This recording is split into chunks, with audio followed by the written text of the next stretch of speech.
Dahil laging umuulan, ang lulutuin natin ngayon ay sabaw. Anong klaseng sabaw? Inspired by the bok choy. Pero parang siyang bok choy na ramen yung aking kinikrave. So, eto, quick stock yung gagawin ko. Kasi kailangan talaga, gusto natin ng hearty soup na masarap higupin. Kailangan talaga may bones and may laman. So, ito siya. I will use a pressure cooker to save time. So, ito, halu-haluin ko ito, mga chicken bones, kung anong meron, beef, pork shoulder, lagyan ko ng bawang. And what I will do here, lulutuin ko siya ng mga 30 minutes so that I get the beautiful stock. And yung mga karne dito, magiging malambot, pwede kong isahog sa aking sabaw. Tatakpan ko, and we will end up with the broth, the crossbreed ng ramen and bok choy. So ito, malapit na maluto yung ating sabaw. And gagawin ko, bago pa-fry, gagawa tayo ng tostadong sibuyas. So hot oil, konting oil lang. And we want to make this a bit parang toasted para lumabas yung bango, di ba? So, ito ang aking stock base. Woo! Ito, wala pa tong timpla. Yan. Kailangan ko ng bowl kasi tatanggalin ko yung mga karne, di ba? Kasi yung karne dito, isasahog din natin sa ating, gagawin nating topping sa ating bok choy ramen.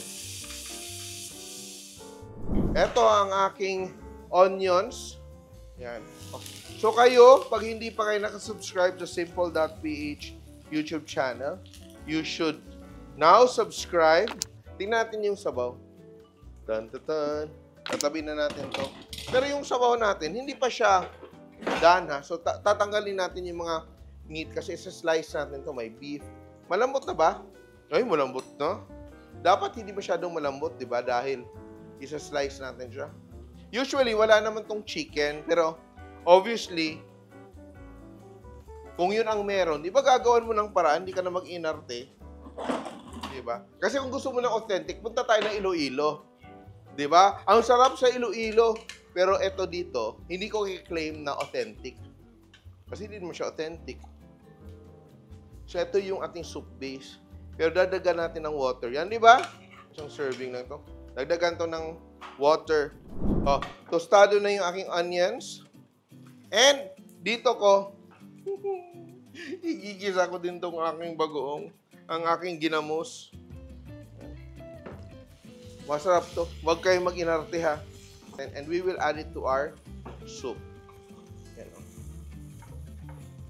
So ito, tatabi natin to cool down. Then, handa na natin yung ating topping para makakain na tayo. More sabaw. Very rich, oh. And para sumarap yung ating soup, ito siya. So kahit mga traditional dishes, pwede itong gamitin. 2 packs dahil maraming sabaw yung gagawin natin. Kasi ito namang Maggi Magic Sarap, you can use a lot of it dahil it's basically onion powder, garlic powder, and chicken powder. We will also add patis. Di pa kumulo. Ano bang kulang? Anong secret dito para maging lasang bok choy? Kulang ng, di ba may konting tamis yung bok choy? Lagyan natin ng sugar.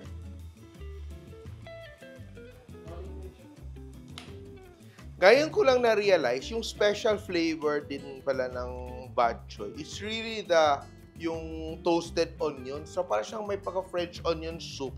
Then, yung lasa ng ginamos. Pero eto siya. Warning guys ha. Mga basher dyan ha. Hindi ito authentic ha. Kung gusto yung authentic, punta kayo ng...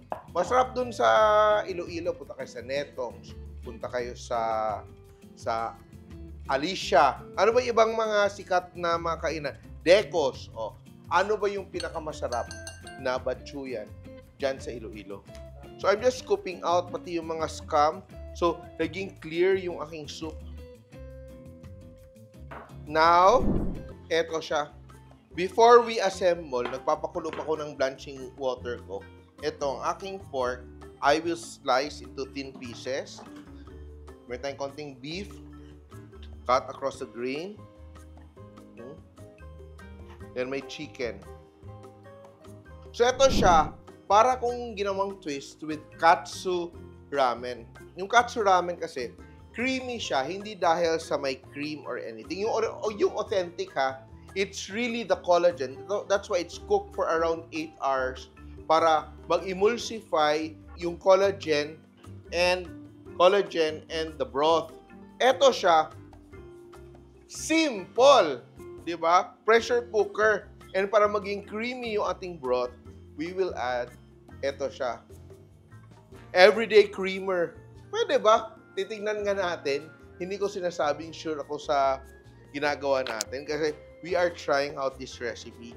So, here is our broth, chicken, beef, and pork. And aking boiling weekly para sa aking noodles. And I will add, to make my creamy bok choy, ala, mukha siya, oh. Look at that. Mukha siyang Japanese ramen, oh. Pwede. Pwede. I'm sure, yung ibang nagtitinda ng ramen, ito din yung ginagawa. Kasi it takes so much time. Yung totoo talaga yung katsu ramen, ha. It takes so much time. Ay, parang pwede. At siya, hindi nagka-curdle yung ating soup, oh. Wait, ah. Sarap. Kahit medyo traditional recipes na may patwist. Parang sobrang dami nilagay kong cream, pero masarap pa rin siya. Di ba, hindi siya nagka-curdle. So, eto, family traditions can be like updated. Hindi upgraded because it's already good. Updated lang na para maging modern, para maging uso ba? Di ba? Ayun talaga. Now, wait, noodles natin. Hindi naman authentic yung noodles natin. Galing sa palengke natin to. Mickey. Hey, Mickey, you're so fine. 30 seconds. Para mainit yung noodles. Kasi dapat mainit yung noodles. Add it here. Ay. And ito, dear, malinis yung aking kamay. Naghugas ako. Lalagyan natin. Ito, social. May chicken. May beef. Beef slices. Then may pork. Sarap siya with tataba. Then, meron tayong garlic.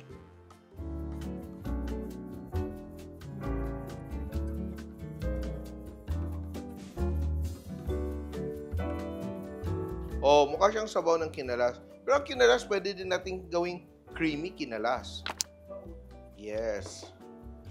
And with chicharon. Masarap itong chicharon natin. And ito, may egg. Pero ako naalala ko talaga, ano ba talagang tama? Di ba raw egg yung nilalagay? Sa akin kasi, naalala ko nung kabataan ko, merong Carlos Batchoy dun sa malapit sa school namin. Kumakain kami ng batchoy with puto. Pero, yan na. Kasi at yan ang meron. Tinitingnan ko. Ito, tikman natin with the baboy. Pwede pala. Creamy batchoy. Hindi ko in-expect. No? Sometimes kasi you have to keep an open mind. Kasi parang natatawa ako sa pinapagawa sa akin. Bakit lalagyan ko ng gatas yung batchoy? Pero, bago kayo mang-bash, tikman nyo. You should try this recipe. Kahit doubtful kayo, subukan nyo lang. Kahit one time. And you will discover our winning creamy batchoy recipe. Simple!